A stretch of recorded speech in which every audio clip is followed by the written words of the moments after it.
Shu go'dasi bilan necha litr rasxod qiladi desangiz, bemalol men Gentra bilan bir xil deya olaman.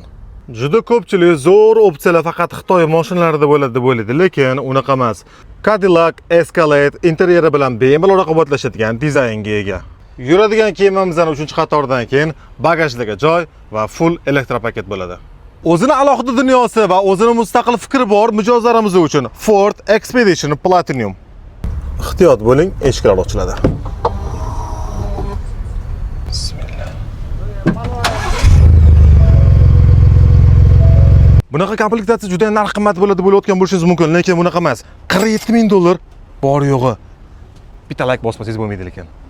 Taxminiy og'irligi 2,5 tonnaga yetadigan bu mashinamiz oilaviy bo'lishiga qaramasdan 605 sekund 100 ga chiqib beradi va образный 6 silindr 400 ot kuchi 3.5 EcoBoost 651 Nm qo'yilgan va bemalol suvli yo'llarda yurishingiz uchun nafas yo'llari ham tepaga ko'tarilgan.